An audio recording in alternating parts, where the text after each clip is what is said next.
നമ്മുടെ കർത്താവിൻ്റെ വിലയേറിയ നാമം വാഴ്ത്തപ്പെടുമാറാകട്ടെ. ഇന്ന് രാത്രിയിൽ നമുക്ക് ദൈവവചനം ചിന്തിക്കുവാനായിട്ട് പഠിക്കുവാനായിട്ട് ഒരവസരം കർത്താവ് തന്നു. അതിനെ ഓർത്ത് നമുക്ക് ദൈവത്തിന് സ്തോത്രം ചെയ്യാം. ഇന്ന് രാത്രിയിൽ നമ്മുടെ പഠനത്തിനായിട്ട് ഞാൻ തിരഞ്ഞെടുത്തിരിക്കുന്നത് 1 പത്രോസ് 3-ാം അധ്യായം 19-ാമത്തെ വാക്യമാണ്. 1 പത്രോസ് 3-ാം അധ്യായം 19-ാമത്തെ വാക്യം ആർക്കെങ്കിലും ഒരാൾക്ക് ശബ്ദവർത്തി വായിച്ചാൽ നന്നായിരുന്നു. ആത്മാവിൽ അവർ ചെന്നു. പണ്ട് നോഹയുടെ കാലത്ത് പെട്ടകമൊരുക്കുന്ന സമയം ദൈവം ദീർഘക്ഷമയോടെ കാത്തിരിക്കുമ്പോൾ അനുസരിക്കാത്തവരായി തടവിലുള്ള ആത്മാക്കളോട് പ്രസംഗിച്ചു. കർത്താവിന് മഹത്വം ഉണ്ടാകട്ടെ. ചില നാളുകൾക്ക് മുമ്പ് ഈ വിഷയം ഇവിടെ വളരെ ആഴമായിട്ട് ഒരു ക്ലാസ് ഞാൻ എടുത്തതാണ്. അന്നുണ്ടായിരുന്ന പ്രിയപ്പെട്ടവർക്ക് അത് അറിയുവാനായിട്ട് കഴിയും. എന്നാൽ നമ്മൾ ഈ പുസ്തകം തുടർമാനമായിട്ട് പഠിച്ചു വരുന്നതുകൊണ്ട് ഈ വാക്യം നമുക്ക് ഒഴിവാക്കാൻ പറ്റുകയില്ല. അതുമാത്രമല്ല, വീഡിയോയിൽ കൂടി പല സ്ഥലങ്ങളിലിരുന്നുകൊണ്ട് ധാരാളം ആൾക്കാർ ശ്രദ്ധിക്കുന്നുണ്ട്. അവർക്കും ഈ ഭാഗം മനസ്സിലാക്കേണ്ടത് ആവശ്യമായിരിക്കുന്നത് കൊണ്ട് അവരെ കൂടി കണക്കിലെടുത്തുകൊണ്ട് ഇന്ന് രാത്രി ഈ വാക്യത്തിലൂടെ ഞാൻ കടന്നു പോകാൻ ആഗ്രഹിക്കുകയാണ്. മുമ്പ് ക്ലാസ്സിൽ അറ്റൻഡ് ചെയ്ത പ്രിയപ്പെട്ടവർക്ക് ഇത് ആവർത്തനമായിരിക്കാം. അതിൽ നിന്ന് വ്യത്യാസമായിട്ടൊന്നും പറയാനില്ല, അത് തന്നെയാണ് പറയാനായിട്ടുള്ളത്. എന്നാൽ നിങ്ങൾക്ക് ഒരു ആവർത്തന വിരസത ഉണ്ടാകാതെ ഒന്നും കൂടി ശ്രദ്ധയോടുകൂടി ഇരിക്കണം എന്ന് ഞാൻ ഓർപ്പിക്കട്ടെ. ഇവിടെ പത്രോസ് ഇങ്ങനെ ഒരു വാക്യം പറവാനുള്ള അടിക്കുന്ന സാഹചര്യം എന്ന് പറയുന്നത് 18-ാം വാക്യത്തിൽ അദ്ദേഹം പറഞ്ഞിരിക്കുന്ന ഒരു ആ ഭാഗത്തെ ഉദ്ദേശിച്ചുകൊണ്ടാണ്. 18-ാം വാക്യത്തിൽ പ്രകാരമാണ് നാം വായിച്ചത്. ക്രിസ്തു നമ്മെ ദൈവത്തോട് അടുപ്പിക്കേണ്ടതിന് നീതിമാനായി നീതികെട്ടവർക്ക് വേണ്ടി പാപം നിമിത്തം ഒരിക്കൽ കഷ്ടം അനുഭവിച്ചു, ജഡത്തിൽ മരണശിക്ഷ ഏൽക്കുകയും ആത്മാവിൽ ജീവിക്കപ്പെടുകയും ചെയ്തു. അവിടെ പത്രോസ് പറയുന്ന കർത്താവായ യേശു ക്രിസ്തു ആത്മാവിൽ ജീവിക്കപ്പെട്ടു. മരണത്തിന് ശേഷമായിട്ട് അവൻ ആത്മാവിൽ ജീവിക്കപ്പെട്ടു. എന്നാൽ കർത്താവായ യേശു ക്രിസ്തുവും പണ്ട് പഴയ നിയമകാലത്ത് നോഹയുടെ കാലത്ത് ആത്മാവിൽ എന്ത് ചെയ്തു എന്നത് വിഷയം കൂടി പത്രോസ് ഇവിടെ ഓർപ്പിക്കുകയാണ്. കേവലം മരണശേഷം ആത്മാവ് ജീവിപ്പിക്കേണ്ടത് മാത്രമല്ല, പണ്ട് കാലത്ത് കർത്താവ് എങ്ങനെയായിരുന്നു ആത്മാവിൽ തൻ്റെ പ്രവൃത്തി ചെയ്തതെന്ന് പത്രോസ് ഒന്ന് ഓർപ്പിക്കാൻ വേണ്ടിയാണ് ഈ പഴയ നിയമത്തിലെ നോഹയുടെ കാലത്ത് സംഭവിച്ച ഈ ജലപ്രളയത്തെ പറ്റിയുള്ള പരാമർശം ഈ 19-ാമത്തെ വാക്യത്തെ പരാമർശിക്കുന്ന സാഹചര്യം. ഈ വാക്യം ഉദ്ധരിച്ചുകൊണ്ട്, ഈ ചരിത്രം ഉദ്ധരിച്ചുകൊണ്ട് ഒരു വിഷയം സ്ഥാപിക്കാൻ വേണ്ടിയാണ് പത്രോസ് ശ്രമിക്കുന്നത്. അത് അവസാനം നമുക്ക് അത് മനസ്സിലാക്കുവാനായിട്ട് പറ്റും. നാം ഈ വേദഭാഗത്തേക്ക് കടന്നില്ലുമ്പോൾ പഴയ നിയമത്തിലെ അഥവാ ഈ സംഭവം, ഈ പറഞ്ഞിരിക്കുന്ന ഈ സംഭവം പുതിയ നിയമത്തിൽ പത്രോസ് ഉദ്ധരിക്കുമ്പോൾ, ഇതിവിടെ ചിന്തയ്ക്ക് വേണ്ടി പത്രോസ് കൊണ്ടുവരുമ്പോൾ, വായിക്കുന്നവരായിരിക്കുന്ന നമുക്കൊക്കെ വളരെ ആശയക്കുഴപ്പം ഉണ്ടാക്കുന്നതും വളരെ തർക്കം ഉള്ളതുമായിരിക്കുന്ന ഒരു ഭാഗമാണ് ഈ 19-ാമത്തെ വാക്യം. പുതിയമത്തിൽ ഏറ്റവും വിഷമം പഠിച്ചായിരിക്കുന്ന ഒരു ഭാഗമാണ് ഈ വായിച്ചായിരിക്കുന്ന 19-ാമത്തെ വാക്യം. നമുക്കിതിൻ്റെ ചരിത്രം നന്നായിട്ടറിയാം. പഴയ നിയമത്തിൽ നോഹയുടെ കാലത്ത് ഭൂമിയിൽ ദുഷ്ടത പെരുകിയെന്ന് നാം ഉൽപ്പത്തി പുസ്തകം 6-ാം അധ്യായത്തിൽ വായിക്കുന്നുണ്ട്. അതിൻ്റെ 3-4 വാക്യങ്ങളിലേക്ക് കടന്നു ചെല്ലുമ്പോൾ, അപ്പോൾ യഹോവ മനുഷ്യനിൽ എൻ്റെ ആത്മാവ് സദാകാലവും വാദിച്ചുകൊണ്ടിരിക്കുകയില്ല എന്ന് അവിടെ കർത്താവ് പറയുകയാണ്. ദൈവം സദാകാലവും ക്ഷമിക്കുന്നവനല്ല എന്നവിടെ പറയുകയാണ്. അതുകൊണ്ട് മനുഷ്യന് ഒരു പ്രായപരിധി ദൈവം വെച്ചു, അഥവാ ഒരു സമയപരിധി ദൈവം അവിടെ കൊണ്ടുവരികയാണ്. അവൻ്റെ കാലം 120 സംവത്സരമായിരിക്കുമെന്ന് അവിടെ പറയുന്നുണ്ട്. അതായത് ജലപ്രളയത്തിന് തൊട്ട് മുമ്പ് വരെ മൊത്തത്തിൽ 120 വർഷം അന്നത്തെ ജനത്തിന് ദൈവം കൊടുത്തു. എന്തിനു വേണ്ടിയാണ് ദൈവം അങ്ങനെ സമയം കൊടുത്തത്? മനുഷ്യൻ മനം തിരിഞ്ഞ് മടങ്ങി വരുവാനായിട്ട് ദൈവം ദീർഘക്ഷമയോടെ അവർക്ക് സമയം കൊടുത്ത് കാത്തിരിക്കുക. ഒന്ന് മടങ്ങി വരുവാൻ വേണ്ടി വരയ്ക്കുന്ന സമയമായിരുന്നു ഈ 120 സംവത്സരം എന്ന് പറയുന്നത്. ഈ കാലയളവിൽ നമുക്ക് പത്രോസ് തന്നെ അടുത്ത പുസ്തകത്തിൽ വായിക്കുന്നുണ്ട്, ദൈവം നോഹയെ ഒരു നീതിപ്രസംഗിയായി ഉപയോഗിച്ചു എന്ന് പത്രോസ് തന്നെ പറയുന്നുണ്ട്. നമുക്കറിയാം, നോഹയുടെ കാലത്തെ പ്രളയം എന്ന് പറയുന്നത് 1 വർഷവും 17 ദിവസവുമായിരുന്നു. അതായത് ഏകദേശം 377 ദിവസങ്ങളായിരുന്നു നോഹയുടെ സമയത്തെ പ്രളയം എന്ന് പറയുന്നത്. ഈ 377 ദിവസവും നോഹ പെട്ടകത്തിലായിരുന്നു. എന്നാൽ 120 വർഷത്തെ കാത്തിരിപ്പിൻ്റെ ഫലമായിട്ട് നോഹയും കുടുംബവും അല്ലാതെ ഒരു വ്യക്തി പോലും ഈ പെട്ടകത്തിൽ കയറിയതായിട്ട് വായിക്കുന്നില്ല. അവർ മാത്രമേ അതിലേക്ക് പ്രവേശിക്കുന്നുള്ളൂ. അപ്പോൾ ഇതാണ് ആ ചരിത്ര പശ്ചാത്തലം. ആഴങ്ങളിട്ട് പോകുന്നില്ല, അതാണ് ചരിത്ര പശ്ചാത്തലം. ഈ വാക്യത്തിലേക്ക് നാം കടന്നു വരുമ്പോൾ ഈ ഭാഗത്ത് നിന്ന് 4 വ്യത്യസ്തമായിരിക്കുന്ന വ്യാഖ്യാനങ്ങൾ നമുക്ക് പഠിക്കുവാൻ കഴിയുന്നുണ്ട്. 4 വ്യത്യസ്തമായ അഭിപ്രായങ്ങളാണ് ഈ 19-ാം വാക്യത്തെപ്പറ്റി പൊതുവിൽ ഉള്ളത്. അതിൽ ഒന്നാമത്തെ അഭിപ്രായം എന്ന് പറയുന്നത്, യേശുക്രിസ്തു മരണത്തിനും പുനരുത്ഥാനത്തിനും ഇടയിൽ ആത്മാവിൽ ചെന്ന് തടവിൽ ഉള്ളവരോട്, അഥവാ ഹേഡീസ് ഉള്ളവരോട് പ്രസംഗിച്ചു എന്നാണ് ഒന്നാമത്തെ അഭിപ്രായം. നമ്മൾ പറയാം, ഉത്തവാദിക്കുന്ന യേശുക്രിസ്തു തൻ്റെ മരണത്തിനും പുനരുത്ഥാനത്തിനും ഇടയിലായിട്ട് ആത്മാവിൽ ചെന്ന് തടവിലുള്ളവരോട് പ്രസംഗിച്ചു. അതൊന്നാമത്തെ അഭിപ്രായമാണ്. നാം നരകത്തെപ്പറ്റി പഠിച്ചു വരുമ്പോൾ വ്യത്യസ്തമായിരിക്കുന്ന പദങ്ങൾ തിരുവഴുത്തിൽ നമുക്ക് കാണാൻ കഴിയുന്നുണ്ട്. ആബീസ് എന്നും ടാട്രോപ്സ് എന്നും ഗഹന്ന എന്നും ഷിയോൾ എന്നും ഹേഡീസ് എന്നും ഇങ്ങനെ വ്യത്യസ്തമായിരിക്കുന്ന പദങ്ങളാണ് നരകത്തിന് ഉപയോഗിച്ചിരിക്കുന്നത്. ഇവിടെ ഷിയോൾ എന്ന ഒരു പദം നാം പഠിക്കുമ്പോൾ ആ ഷിയോൾ എന്ന വാക്കിന് ശവക്കുഴി എന്നും കല്ലറയെന്നും ആണ് അർത്ഥമുള്ളത്. മനുഷ്യൻ്റെ ശരീരം മറവ് ചെയ്യുന്ന സ്ഥലത്തെയാണ് ഷിയോൾ എന്ന് പറയുന്നത്. എല്ലാവരുടെയും ശരീരം ഒരിടത്ത് മണ്ണിലടിയിലോട്ടാണ് പോകുന്നത്. ഏത് മനുഷ്യൻ മരിച്ചാലും ഒരിടത്തോട്ട് അവൻ കടന്നു പോവുകയാണ്. എന്നാൽ എല്ലാവരുടെയും ആത്മാക്കൾ ഒരിടത്തല്ല ചെല്ലുന്നത്. അതൊരു വ്യത്യസ്തമായിരിക്കുന്ന സ്ഥലങ്ങളിലോട്ടാണ് അവരുടെ ആത്മാക്കൾ ചെല്ലുന്നത്. അല്പം കൂടി വ്യക്തമായി പറഞ്ഞാൽ സ്വർഗം അല്ലെങ്കിൽ നരകം, ഈ 2 ഇടങ്ങളിലല്ലാതെ വേറൊരിടത്തും അവരുടെ ആത്മാക്കൾ പോകുന്നില്ല. ഇതാണ് ഷിയോളിനെ പറ്റി ചിന്തിക്കുമ്പോൾ കാണാൻ കഴിയുന്നത്. എന്നാൽ വേറൊരു പദം നരകത്തിൽ ഉപയോഗിച്ചിരിക്കുന്ന ഹേഡീസ് എന്ന് പറഞ്ഞായിരിക്കുന്ന ഒരു പദമാണ്. ഷിയോളിൻ്റെ തന്നെ അർത്ഥം വരുന്ന ഒരു പദമാണ് ഹേഡീസ് എന്ന് പറയുന്നത്. ഈ പദം ഇൻ്റർ ടെസ്റ്റമെൻ്റൽ പീരീഡിൽ, അഥവാ മലാക്കി പ്രവാചകൻ്റെയും യോഹന്നാൻ സ്നാപകൻ്റെ കാലത്തിന് ഇടയിലുള്ള 400 വർഷത്തെ കാലയളവിൽ ഉണ്ടായ ഒരു പദമാണ് ഈ ഹേഡീസ് എന്ന് പറഞ്ഞായിരിക്കുന്ന ഈ പദം.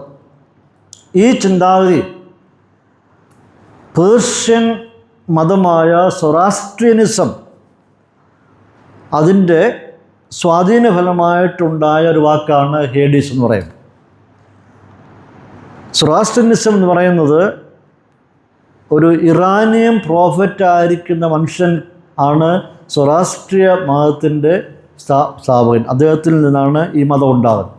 ആ ഒരു കാലയളവിൽ മലാക്കിക്കും യോഹന്നാനും ഇടയിലുള്ള കാലത്താണ് ഈ ഒരു ചിന്താഗതി, ഈ ഹേഡീസ് എന്ന് പറഞ്ഞായിരിക്കുന്ന പദം ഉണ്ടായി വരുന്നത്. അതിൻ്റെ അർത്ഥം മനുഷ്യൻ മരിച്ചു കഴിയുമ്പോൾ ഷിയോളിൽ പോകുന്ന പോലെ തന്നെ അവനും കല്ലറയിലോട്ട് പോകുന്നു എന്നാണ് അതിൻ്റെ അർത്ഥം. ഇതിൻ്റെ ആശയം നാം പഠിച്ചു വരുമ്പോൾ ഷിയോൾ അല്ലെങ്കിൽ ഹേഡീസ്, ഇതിന് 2 വെയിറ്റിംഗ് റൂമുകൾ ഉള്ളതായിട്ട് അവർ പഠിപ്പിക്കുന്നു. ഈ സ്ഥലം ഏതെങ്കിലും ഒന്നിൽ, ഷിയോൾ അല്ലെങ്കിൽ ഹേഡീസിൽ 2 വെയിറ്റിംഗ് റൂമുകൾ ഉണ്ട് എന്നാണ് പറയുന്നത്. ഒന്നാമത്തെ വെയിറ്റിംഗ് റൂം എന്ന് പറയുന്നത് ഭക്തന്മാർക്കായിട്ട് ഒരുക്കിയിരിക്കുന്ന സ്ഥലം, അതായത് ഭക്തിയോടെ ജീവിച്ച് വിസ്തമരായി ജീവിച്ച് മരിച്ചവർക്ക് വേണ്ടി ഒരുക്കിയിരിക്കുന്ന ഒരു വെയിറ്റിംഗ് റൂം, ഒരു കമ്പാർട്ട്മെൻറ്റ്. രണ്ടാമത്തത് വെയിറ്റിംഗ് റൂം നമ്പർ 2, അതെന്ന് പറയുന്നത് അഭക്തന്മാർക്കായിട്ട് ഒരുക്കിയിരിക്കുന്ന ഒരു സ്ഥലം.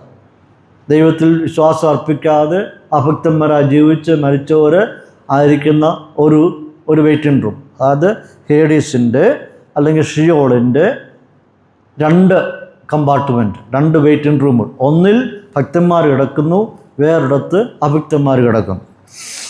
ഇനി വെയിറ്റിംഗ് റൂം 1ൻ്റെ പ്രത്യേകതയെപ്പറ്റി പഠിക്കുമ്പോൾ, ഇവിടെ കിടക്കുന്ന വിശുദ്ധന്മാർ യേശുക്രിസ്തുവിൻ്റെ പുനരുത്ഥാനത്തിന് വേണ്ടി കാത്തു കിടക്കുക. അവരെ അവിടെ നിന്നും ക്രിസ്തു ഉയർപ്പിച്ച് ദൈവസന്നിധിയിൽ എത്തിക്കും എന്നുള്ളതായിരിക്കുന്ന വിശ്വാസമാണ് അവർക്കുള്ളത്. അതിൻ്റെ ആ പക്ഷേ ഇവിടെ പഠിപ്പിക്കുമ്പോൾ എഫേസ്യ ലേഖനം 4:9-10 വരെയും 1 പത്രോസ് 3:19 ഈ ഭാഗങ്ങൾ ചേർത്ത് വെച്ചിട്ടാണ് ഈ ഒരു ആശയം പഠിപ്പിക്കുന്നത്. അപ്പോൾ ഇവിടെ കിടക്കുന്നത് ആരാണെന്ന് ചോദിച്ചാൽ പഴയ നിയമകാലത്ത് ജീവിച്ചിരുന്ന വിശുദ്ധന്മാരാണ് ഈ നമ്പർ 1 വെയിറ്റിംഗ് റൂമിൽ കിടക്കുന്നത്. ഇവിടെ കർത്താവായിരിക്കുന്ന യേശു ക്രിസ്തു വിജയകരമായി മരണം പൂർത്തിയാക്കി എന്ന് അവരോട് ചെന്ന് പ്രസംഗിച്ചു എന്നാണ് ഈ ആശയം അവിടെ സ്ഥാപിക്കാൻ ശ്രമിക്കുന്നത്. അതായത് മരണത്തിനും പുനരുത്ഥാനത്തിനും ഇടയിലായിട്ട് കർത്താവ് അവിടെ ചെന്ന് അവരോട് ഞാൻ നിങ്ങളുടെ രക്ഷ പൂർത്തിയാക്കിയിരിക്കുന്നു എന്ന് അവിടെ ചെന്ന് അവരോട് വിളംബരം ചെയ്തു എന്നാണ് ഈ ആശയം സ്ഥാപിക്കുന്നത്. അവർ കർത്താവായ യേശു ക്രിസ്തുവിൻ്റെ മരണവും ഉത്ഥാനവും കാത്തുകെട്ട് കിടക്കുകയായിരുന്നു. ഇത് കർത്താവ് കംപ്ലീറ്റ് ചെയ്തപ്പോൾ, പൂർത്തിയാക്കിയപ്പോൾ കർത്താവ് തൻ്റെ മരണത്തിനും ഉത്ഥാനത്തിനും ഇടയ്ക്കായിട്ട് ചെന്ന് അവിടെ വിളംബരം ചെയ്തു, വിശുദ്ധന്മാരോട് വിളംബരം ചെയ്തു എന്നാണ് ഒന്നാമത്തെ ഈ ആശയത്തിൻ്റെ പ്രത്യേകത. അവിടെ നിന്നുമാണ് പിന്നെ കർത്താവരെ കൊണ്ടുപോകുന്നതെന്നാണ് പഠിപ്പിക്കുന്നത്. രണ്ടാമത് വെയിറ്റിംഗ് റൂം നമ്പർ 2 കിടക്കുന്നത് ക്രിസ്തു മരണത്തിനും പുനരുത്ഥാനത്തിനും ഇടയിൽ ഈ പറയുന്ന പാതാളത്തിൽ ചെന്ന് അവിടെ കിടക്കുന്ന ആത്മാക്കളോട് പ്രസംഗിച്ചു. ഇവിടെ കിടക്കുന്ന അശുദ്ധന്മാരാണ്. അപ്പോൾ മരണത്തിനും പുനരുത്ഥാനത്തിനും ഇടയ്ക്ക് കർത്താവ് പാതാളത്തിൽ ചെന്നിട്ട് അവരോട് കർത്താവ് പ്രസംഗിച്ചു എന്നാണ്. എന്താണ് കർത്താവ് അവിടെ പ്രസംഗിക്കുന്നത്? അതായത് ഇവിടെ കിടക്കുന്നവർക്ക് കർത്താവ് വീണ്ടും ഒരവസരം കൂടി അവർക്ക് നൽകുകയാണ്. അവർക്ക് രക്ഷയുടെ സുവിശേഷം കേട്ട് മാനസാന്തരപ്പെടുവാനായിട്ടൊരു സെക്കൻഡ് ചാൻസ് കൂടി അവർക്ക് കൊടുക്കുകയാണ്. അതായത് ഒരു കാലത്തും ദൈവസന്നിധി മനുഷ്യൻ ന്യായവിധിക്കാൻ വരുമ്പോൾ ആരും സുവിശേഷം കേൾക്കാത്തവരായി ഉണ്ടാകാൻ പാടില്ല എന്ന് ദൈവം തീരുമാനിച്ചിരിക്കുന്നു. അതുകൊണ്ട് വീണ്ടും ഒരവസരം കൂടി അവർക്ക് ഇവിടെ കൊടുക്കുവാനായിട്ട് കർത്താവ് തയ്യാറായി എന്നാണ് ഈ ആശയത്തിൻ്റെ പ്രത്യേകത. എന്നാൽ ഈ 2 ആശയങ്ങളുടെയും, അതായത് വിശുദ്ധന്മാരോട് പ്രസംഗിച്ചതിൻ്റെയും അഭക്തന്മാരോട് പ്രസംഗിച്ചതിൻ്റെയും 2 ആശയ ചിന്താതികളും പത്രോസ് പറയുന്ന വിഷയത്തോട് ഒരിക്കലും യോജിക്കുന്നില്ല. എന്നാണ് പത്രോസ് പഠിപ്പിക്കുന്നത്? പത്രോസ് പൊതുവിൽ എല്ലാവരോടും പോയി പ്രസംഗിച്ചു എന്ന് പറയുന്നില്ല. അഥവാ പാതാളത്തിലുള്ള സകലരോടും പ്രസംഗിച്ചതായിട്ട് പത്രോസ് പറയുന്നില്ല. പാതാളത്തിൽ കിടക്കുന്ന ആരാണ്? 2 കൂട്ടർ കിടക്കുന്നു. എല്ലാവരോടും പോയി പ്രസംഗിച്ചായിട്ട് പത്രോസിനോട് പറയുന്നില്ല. പിന്നെ പത്രോസ് എന്താ പറയുന്നത്? ഒന്നുകൂടെ ഞാൻ വായിക്കാം. ആത്മാവിൽ അവൻ ചെന്ന് പണ്ട് നോഹയുടെ കാലത്ത് പെട്ടകം ഒരുക്കുന്ന സമയം ദൈവം ദീർഘക്ഷമയോടെ കാത്തിരിക്കുമ്പോൾ, ഇനി ശ്രദ്ധിക്കണം, അനുസരിക്കാത്തവരായി തടവിലുള്ള ആത്മാക്കളോട് പ്രസംഗിച്ചു. എല്ലാവരോടും പ്രസംഗിച്ചു എന്നല്ല, അനുസരിക്കാത്തവരായി തടവിലുള്ള ആത്മാക്കളോട് പ്രസംഗിച്ചു എന്നവിടെ പറയുകയാണ്. ഇനി ആര് പ്രസംഗിച്ചു എന്നാണ് പറയുന്നത്? 18-19 വാക്യത്തിൽ ആര് പ്രസംഗിച്ചു എന്ന് വായിക്കുന്നത്? അവൻ ചെന്നു. ഈ അവൻ ആരാണ്? ക്രിസ്തു, കർത്താവായിരിക്കുന്ന യേശു ക്രിസ്തു. കർത്താവാണ് പ്രസംഗിക്കുന്നത്. ഇനി എന്ന് പ്രസംഗിച്ചു എന്നാണ് വായിക്കുന്നത് 19-ാം വാക്യത്തിൽ. പണ്ട് നോഹയുടെ കാലത്ത് പെട്ടകം ഒരുക്കുന്ന സമയം ആണ് പ്രസംഗിക്കുന്നത്. അപ്പോൾ പെട്ടകത്തിൻ്റെ പണി നടന്നുകൊണ്ടിരിക്കുമ്പോഴാണ് പ്രസംഗിച്ചതെന്നാണ് ഇവിടെ പത്രോസ് പറയുന്നത്. അഥവാ പെട്ടകത്തിൻ്റെ പണിയും നോഹയുടെ പ്രസംഗവും എല്ലാം ഒരേ കാലഘട്ടം നടക്കുക. പെട്ടകത്തിൻ്റെ പണി നടക്കുന്ന കാലയളവിൽ അവൻ പ്രസംഗിച്ചു എന്നാണ് ഇവിടെ പത്രോസ് പറയുന്നത്. ഇനി ആരോട് പ്രസംഗിച്ചു എന്നാണ് പത്രോസ് പറയുന്നത്? 19 വാക്യത്തിൽ തടവിലുള്ള ആത്മാക്കളോട് പ്രസംഗിച്ചു. അപ്പോൾ പ്രസംഗിച്ചത് കർത്താവായ യേശുക്രിസ്തുവാണ് പ്രസംഗിച്ചത്. നോഹയുടെ കാലത്ത് പെട്ടകത്തിന് പണി നടക്കുമ്പോഴാണ് പ്രസംഗിച്ചത്. തടവിൽ കിടക്കുന്ന ഒരാളോടാണ് കർത്താവ് പ്രസംഗിച്ചത്. അതായത് അന്ന് ജീവനോടെ ഉണ്ടായിരുന്നവരും ഇന്ന് തടവിൽ കിടക്കുന്നവരോടും ആത്മാവിൽ ചെന്ന് കർത്താവ് പ്രസംഗിച്ചു. നോഹയുടെ പ്രസംഗം കേട്ട് അനുസരിക്കാത്തവരായ ഒരുപറ്റം ആൾക്കാർ ഉണ്ട്. അവരിപ്പോൾ തടവിൽ കിടക്കും. അന്ന് നന്നായിട്ട് നോഹയുടെ പ്രസംഗം കേട്ടു. അനുസരിക്കാത്തവരിപ്പോൾ തടവിൽ കിടക്കുന്നു. ഇവരോട് സുവിശേഷം പ്രസംഗിക്കുവാനായി ക്രിസ്തു തൻ്റെ മരണത്തിന് പുനരുത്ഥാനത്തിന് ഇടയ്ക്കായിട്ട് പാതാളത്തിലേക്ക് ഒരു യാത്ര പോയി എന്നാണ് ഈ ഒന്നാമത്തെ ആശയം സ്ഥാപിക്കുന്നത്. ഇനി നമുക്കവിടെ നിന്ന് ചിന്തിക്കുമ്പോൾ ചില ചോദ്യങ്ങൾ നമുക്ക് ഉണ്ട്. അതായത് ക്രിസ്തു തൻ്റെ മരണം ആസ്വദിക്കുവാനും അഥവാ ആഘോഷിക്കുവാനും സുവിശേഷം അറിയിക്കുവാനും പാതാളത്തിൽ ചെന്നെങ്കിൽ എന്തുകൊണ്ട് നോഹയുടെ പ്രസംഗം കേട്ട് അനുസരിക്കാത്തവരോട് മാത്രം പോയി പ്രസംഗിച്ചു? നമ്മുടെ കർത്താവായ യേശുക്രിസ്തു കാൽവരിയിൽ തൻ്റെ പ്രവൃത്തി പൂർത്തീകരിച്ചു. ആ പ്രവൃത്തി പൂർത്തീകരിച്ചതിൻ്റെ ആഘോഷം വിളംബരം ചെയ്യുവാൻ വേണ്ടി തടവിൽ കിടക്കുന്നവരോട്, നോഹയുടെ പ്രസംഗം കേട്ട് അനുസരിക്കാതെ തടവിൽ കിടക്കുന്നവരോട് മാത്രമായിട്ട് എന്തിനാ കർത്താവ് പോയി പ്രസംഗിക്കേണ്ട കാര്യം? എന്തുകൊണ്ട് സകല ആൾക്കാരോടുമായിട്ട് കർത്താവ് പ്രസംഗിച്ചില്ല? അവിടെ ചോദ്യമാണ്. ഈ ഒരു കൂട്ടർ മാത്രമേ പാതാളത്തിലുള്ളൂ? ആദാം മുതൽ ജലപ്രളയത്തിന് തൊട്ട് മുമ്പ് വരെ മരിച്ച സകല ജനവും രക്ഷിക്കപ്പെട്ടവരായിരുന്നു. ജലപ്രളയത്തിന് ശേഷമുള്ളവരും ക്രിസ്തുവിൻ്റെ മരണത്തിന് മുമ്പുള്ളവരെല്ലാവരും രക്ഷിക്കപ്പെട്ടവരായിരുന്നു. ഇപ്പം എന്തുകൊണ്ടാണ് തടവിൽ കിടക്കുന്ന ഒരു കൂട്ടരോട് മാത്രമായിട്ട് പ്രസംഗിക്കുവാനായിട്ട് കർത്താവ് തയ്യാറാകുന്നത്? മുമ്പുള്ളവരോടും പിൻപുള്ളവരോടും എന്തുകൊണ്ട് കർത്താവ് പ്രസംഗിച്ചില്ല? രണ്ടാമത്തെ ചോദ്യം, ക്രിസ്തു രക്ഷിക്കപ്പെടുവാനായിട്ട് രണ്ടാമത് ഒരവസരം കൊടുത്തെങ്കിൽ എന്തുകൊണ്ട് ഒരു കൂട്ടർക്ക് മാത്രം കർത്താവ് അവസരം കൊടുക്കുകയാണ്? എന്ത് പ്രളയത്തിന് മുൻപ് മരിച്ചവർക്കും പ്രളയത്തിന് ശേഷം മരിച്ചവർക്കും അവസരം കൊടുത്തില്ല? ഈ ഒന്നാമത്തെ ഈ വ്യാഖ്യാനത്തിൻ്റെ പ്രശ്നം എന്ന് പറയുന്നത്, നമുക്ക് ലൂക്കോസ് സുവിശേഷം 16-ാം അധ്യായത്തിലേക്ക് കടന്നു ചെല്ലുമ്പോൾ അവിടെ നാം കാണുന്നുണ്ട് ലാസറിൻ്റെയും ധനവാൻ്റെയും സംഭവം അവിടെ പറയുന്നുണ്ട്. അവിടെ 26-ാമത്തെ വാക്യത്തിൽ വായിക്കുന്നു, ഞങ്ങൾക്കും നിങ്ങൾക്കും നടുവേ വലിയൊരു പിളർപ്പുണ്ടായിരിക്കുന്നു. ഇവിടെ നിന്ന് നിങ്ങളുടെ അടുക്കൽ കടന്നു വരുവാൻ ഇച്ഛിക്കുന്നവർക്ക് കഴിവില്ല, അവിടെ നിന്ന് ഞങ്ങളുടെ അടുക്കൽ കടന്നു വരുവാനും പാടില്ല എന്ന് പറഞ്ഞു. ഇപ്പം ഇവിടെ വ്യക്തമായിട്ട് അബ്രഹാം പിതാവ് പറയുകയാണ്, ഞങ്ങൾക്കും നിങ്ങൾക്കും നടുവിലൊരു വലിയ പിളർപ്പുണ്ടായിരിക്കുന്നു. ഇവിടെയുള്ളവർക്ക് അങ്ങോട്ടോ അവിടെയുള്ളവർക്ക് ഇങ്ങോട്ടോ വരുവാനായിട്ട് പറ്റുകയില്ല. ധനവാൻ്റെ 2 അപേക്ഷ അവിടെ കാണുന്നുണ്ട്. ഒന്ന്, ലാസറിനെ എൻ്റെ അടുക്കൽ അയക്കണമേ എന്ന് അവൻ അബ്രഹാം പിതാവിനോട് ചോദിക്കുകയാണ്. അബ്രഹാം പിതാവ് പറയുന്ന മറുപടിയാണ്, പറ്റില്ല, നമ്മുടെ നടുവിലായിട്ടൊരു പിളർപ്പ് ഉണ്ട്, അങ്ങോട്ടും ഇങ്ങോട്ടും പ്രവേശനം ഇല്ല. അങ്ങനെയാണെങ്കിൽ ലാസർ വീണ്ടും പറയുകയാണ്, എൻ്റെ വീട്ടിൽ 5 സഹോദരന്മാരുണ്ട്, എൻ്റെ അപ്പൻ്റെ വീട്ടിലോട്ട് അവരെ അയക്കണമേ എന്ന് പറയുമ്പോൾ അവിടെയും പറയാണ് പറ്റില്ല. അവർക്ക് ആരൊക്കെയുണ്ട്? മോശയും പ്രവാചകന്മാരും ഉണ്ട്. എന്താണ് അവർക്ക് മോശയും പ്രവാചകന്മാരും ഉണ്ട് പറഞ്ഞതിൻ്റെ അർത്ഥം? അതിൻ്റെ അർത്ഥം എന്ന് പറയുന്നത് മോശ എഴുതിയ പഞ്ചഗ്രന്ഥങ്ങൾ അവരുടെ കൈവശമുണ്ട്, പ്രവാചക പുസ്തകങ്ങൾ അവരുടെ കൈവശമുണ്ട്. അത് മാത്രം മതി, അത് വായിച്ചാൽ മാത്രം മതി രക്ഷയ്ക്ക് വേണ്ടി വായിക്കുന്ന സകലവും അതിനകത്ത് അടങ്ങിയിട്ടുണ്ട്. ഇവിടെ വരാതിരിക്കാനുള്ള ആയിരിക്കുന്ന സകലവും അതിനകത്ത് അടങ്ങിയിട്ടുണ്ട്, അവരത് വായിക്കട്ടെ എന്ന് പറയുകയാണ്. അപ്പോൾ ഇവിടെ രണ്ടാമത് അവർക്ക് ഒരു ഓപ്പർച്യൂണിറ്റി കൊടുത്തതായിട്ട് കാണുന്നില്ല.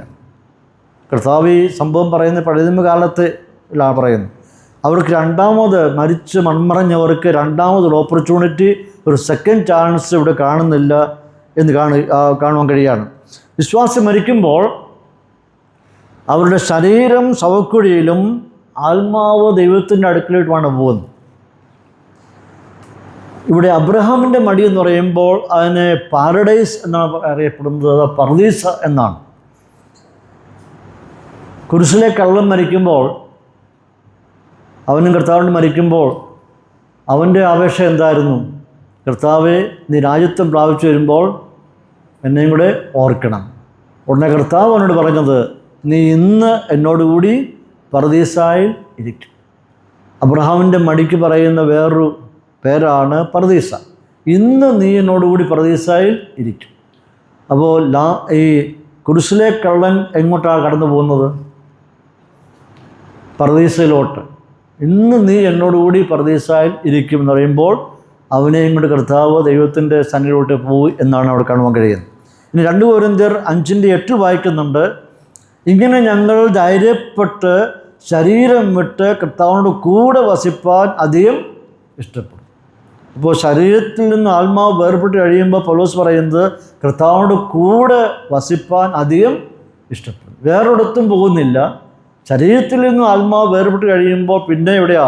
കർത്താവിനോട് കൂടെ ഇരിക്കുവാനായിട്ട് ആഗ്രഹിക്കുന്നു എന്ന് പൗലോസ് പറയും. ഫിലിപ്പിയർ 1:21 പൗലോസ് പറയുന്നുണ്ട്, വിട്ടുപിരിഞ്ഞ് ക്രിസ്തുവിനോട് കൂടെ ഇരിപ്പാൻ എനിക്ക് കാംക്ഷയുണ്ട്, അത് അത്യുത്തമമല്ലോ. അപ്പോൾ വിട്ടുപിരിഞ്ഞ് പിന്നെ ആരോടാ? ശരീരത്തിൽ വിട്ടുപിരിഞ്ഞാൽ പിന്നെ ആരോടായിരിക്കുന്നത്? കർത്താവിനോട് കൂടെ. വേറൊരു സ്ഥലത്തോട്ട് പോവുകയല്ല. എപ്പോൾ ശരീരത്തിൽ നിന്ന് ആത്മാവ് വേർപെടുന്നോ പിന്നെ അടുത്ത സ്റ്റേജ് എന്ന് പറയുന്നത് കർത്താവിനോട് കൂടെ ഇരിപ്പാനായിട്ട് ആഗ്രഹിക്കുന്നു പൗലോസ് പറയും. ഇബ്രാഹിം 10:26-27 വാക്യം വായിക്കുന്ന പ്രകാരമാണ്, സത്യത്തിൻ്റെ പരിജ്ഞാനം ലഭിച്ച ശേഷം മനഃപൂർവ്വം പാപം ചെയ്താൽ പാപങ്ങൾക്ക് വേണ്ടി ഇനി ഒരു യാഗവും ശേഷിക്കാതെ ന്യായവിധിക്കായി ഭയങ്കരമായൊരു പ്രതീക്ഷയും എതിരാളികളെ ദഹിപ്പിക്കാനുള്ള ക്രോധാഗ്നിമേ ഉള്ളൂ എന്ന് പറയുന്നു. അപ്പം അവിടെ പറയുന്നത് ഒരു ന്യായവിധിയും പിന്നെ ക്രോധാഗ്നിയുമാണ് അടുത്തത് മരണശേഷം. ഇതേ അധ്യായത്തിൻ്റെ 9:27 നാം വായിക്കുന്നുണ്ട്, ഒരിക്കൽ മരിക്കുകയും പിന്നെ ന്യായവിധിയെയും മനുഷ്യർക്കായി ദൈവം നിയമിച്ചിരിക്കുന്നു. അപ്പോൾ മരണശേഷം ഉള്ള 2 അവസ്ഥ, ഒന്നുകിൽ കർത്താവിൻ്റെ സന്നിധിയിൽ അല്ലെങ്കിൽ നിത്യ ന്യായവിധിക്ക് വേണ്ടി അവൻ തള്ളപ്പെടുകയാണ്. അപ്പോൾ ഈ ഭാഗങ്ങളൊക്കെ നാം പഠിച്ചു വരുമ്പോൾ ഒരു ഭക്തൻ മരിച്ചു കഴിയുമ്പോൾ അവൻ്റെ അടുത്ത സ്റ്റേജ് എന്ന് പറയുന്നത് കർത്താവ് എവിടെയായിരിക്കുന്നോ അവനോടൊപ്പം ആയിരിക്കണം. അതാണ് പൗലോസ് അപ്പോസ്തലൻ്റെ പ്രത്യാശ. അതാണ് പൗലോസ് അപ്പോസ്തലൻ വളരെ വ്യക്തമായി പഠിപ്പിക്കുന്നത്, വിട്ടുപിരിഞ്ഞ് അവനോട് കൂടെ ഇരിപ്പാൻ എനിക്ക് കാംക്ഷയുണ്ട്. ശരീരത്തിൽ നിന്ന് വിട്ടുപിരിഞ്ഞാൽ പിന്നെ കർത്താവിൻ്റെ കൂടെ. അപ്പോൾ ഒരു കർത്താവിൽ വിശ്വാസം അർപ്പിച്ചിരിക്കുന്ന ഒരു ഭക്തൻ, ഒരു വിശുദ്ധൻ, അവന് മരണം സംഭവിച്ചു കഴിഞ്ഞാൽ അടുത്ത ലെവൽ എന്ന് പറയുന്നത് കർത്താവ് എവിടെയായിരിക്കുന്നു അവനോട് കൂടെ ആയിരിക്കുന്നു എന്നുള്ളതാണ്. രണ്ടാമത്തെ ഈ വാക്യത്തിൻ്റെ അഭിപ്രായത്തിലേക്ക് കടന്നു വരുമ്പോൾ, ചിന്താതിലേക്ക് കടന്നു വരുമ്പോൾ അത് പറയുന്നത്, യേശുക്രിസ്തു തൻ്റെ മരണത്തിനും പുനരുത്ഥാനത്തിനും ഇടയിൽ അല്ലെങ്കിൽ ക്രൂശീകരണത്തിന് ശേഷം പാതാളത്തിൽ ചെന്ന് വീണുപോയ ദൂതന്മാരോട് ജയഘോഷം നടത്തി എന്ന് പറയും. കർത്താവ് കൽവരിയിലെ മരണത്തിനും ഉത്ഥാനത്തിനും ഇടയിലായിട്ട് അല്ലെങ്കിൽ പുനരുത്ഥാനത്തിന് ശേഷമായിട്ട് അവൻ പാതാളത്തിൽ ചെന്നിട്ട് അവിടെ കിടക്കുന്ന വീണുപോയ ദൂതന്മാരോട് പ്രസംഗിച്ചു എന്ന് രണ്ടാമത്തെ ഒരു അഭിപ്രായം. നമ്മൾ ഈ ഭാഗം പഠിക്കുമ്പോൾ മനസ്സിലാക്കേണ്ടത്, പെട്ടകത്തിൻ്റെ പണി നടന്നുകൊണ്ടിരിക്കുമ്പോൾ സമയത്ത് ദൂതന്മാരാരും പാപം ചെയ്തതായിട്ട് ഇട്ടും അവരെ തടവിലിട്ടതായിട്ടും കാണുന്നില്ല. പെട്ടകത്തിന് പണി നടക്കുമ്പോൾ ഒറ്റ ദൂതന്മാരെയും പാപം ചെയ്ത് ബലമായിട്ട് തടവിലോട്ട് തള്ളിക്കളഞ്ഞായിട്ട് അവിടെ വായിക്കുന്നില്ല. യഹൂദന്മാരുടെ ചരിത്രത്തിൽ രേഖകളൊന്നും ഈ പ്രളയകാലത്ത് ജലപ്രളയ സമയത്ത് യഹൂദന്മാർ പാപം ചെയ്തതായിട്ടും അവരെ തള്ളിയായിട്ടൊന്നും വായിക്കുന്നില്ല. 1 പത്രോസ് 3:20 നാം വായിക്കുന്ന പ്രകാരമാണ്, പെട്ടകത്തിൽ അല്പജനമെന്ന് വെച്ചാൽ 8 പേര് വെള്ളത്തിൽ കൂടി രക്ഷ പ്രാപിച്ചു. ഈ 8 പേരെന്ന് നമുക്കറിയാം, നോഹയും ഭാര്യയും തൻ്റെ 3 മക്കളും അവരുടെ ഭാര്യമാരും, അങ്ങനെ എല്ലാവരോടും ചേർന്ന് 8 പേർ. 8 പേര് മാത്രമേ അവിടെയുള്ളൂ. ബാക്കിയുള്ളവർ എവിടെയാണ്? തടവിൽ കിടക്കുക. 8 പേർക്ക് മാത്രമേ പെട്ടകത്തിലൂടെ പ്രവേശിക്കാൻ പറ്റുകയുള്ളൂ. ബാക്കിയുള്ള സകല ജനവും വെള്ളം എടുത്തുകൊണ്ട് പോയി, വെള്ളത്താൽ അവരെ നശിച്ചുപോയി. അവരിപ്പോൾ തടവിൽ ആയിരിക്കണം. ഈ തടവിൽ കിടക്കുന്ന ഈ ജനവിഭാഗം എങ്ങനെ ദൂതന്മാരാവും? പറയുന്ന ആശയം മനസ്സിലാക്കാണുമല്ലോ. കർത്താവായ യേശുക്രിസ്തു മരണത്തിനും പുനരുത്ഥാനത്തിനും ഇടയിൽ പാതാളത്തിൽ ചെന്ന് വീണുപോയ ദൂതന്മാരോട് പ്രസംഗിച്ചു എന്ന് പറയുമ്പോൾ ഇവിടെ പത്രോസ് ഉദ്ധരിക്കുന്ന വിഷയം പണ്ട് നോഹയുടെ കാലത്ത് കർത്താവ് ആത്മാവിൽ പോയി തടവിലുള്ളവരോട് പ്രസംഗിച്ചു, അനുസരിക്കാത്തവരോട് പ്രസംഗിച്ചു എന്നാണ്. അപ്പം അങ്ങനെയാണെങ്കിൽ ഇത് ദൂതന്മാരോടാണ് പ്രസംഗിച്ചതെങ്കിൽ 8 പേരൊഴിച്ച് ബാക്കിയുള്ള സകല ജനവും ജലപ്രളയത്തിൽ നശിച്ചപ്പോൾ ഈ നശിച്ചുപോയ ജനങ്ങൾ എങ്ങനെയാണ് ദൂതന്മാരായിത്തീരുന്നത്? 2 പത്രോസ് 2:4-5 ഭാഗങ്ങളിലും യൂദായുടെ ലേഖനം 6-ാം വാക്യത്തിൽ വായിക്കുന്നത്, പാപം ചെയ്ത ദൂതന്മാരെ ദൈവം ആദരിക്കാതെ അന്ധതമസ്സിൻ്റെ ചങ്ങലക്കിട്ട് നരകത്തിലാക്കി ന്യായവിധിക്കായി കാപ്പാൻ ഏൽപ്പിക്കപ്പെട്ടിരിക്കുന്നു. അപ്പോൾ വീണുപോയ ദൂതന്മാരുടെ ഇപ്പോഴത്തെ സ്റ്റേജ് എന്താണ്? അവരെ ആദരിക്കാതെ അന്ധതമസ്സിൻ്റെ ചങ്ങലക്കിട്ട് നരകത്തിലാക്കി ന്യായവിധിക്കായി കാപ്പാൻ ഏൽപ്പിക്കപ്പെട്ടിരിക്കുന്നു. അപ്പോൾ അവർ ചങ്ങലക്കിട്ട് എന്തിനു വേണ്ടി സൂക്ഷിച്ചിരിക്കുക? അന്ത്യ ന്യായവിധിക്ക് വേണ്ടി അവരെ അവിടെ ബന്ധനത്തിലായിരിക്കുക. അവരോട് പോയി എന്തിനാണ് കർത്താവ് സുവിശേഷം പ്രസംഗിക്കുന്നത്? അവർക്ക് എന്തിനാണ് സുവിശേഷത്തിൻ്റെ ആവശ്യകത? കൊലോസ്യർ 2:15 വായിക്കുന്നത്, വാഴ്ചകളെയും അധികാരങ്ങളെയും ആയുധവർഗം വെപ്പിച്ച് ക്രൂശ് അവരുടെ മേൽ ജയോത്സവം കൊണ്ടാടി അവരെ പരസ്യമായ കാഴ്ചയാക്കി. നമ്മുടെ കർത്താവായിരിക്കുന്ന യേശുക്രിസ്തുവിൻ്റെ കാൽവറി മരണം സാത്താൻ്റെ മേലുള്ളായിരിക്കുന്ന ജയമായിരുന്നു, ജയഘോഷമായിരുന്നു.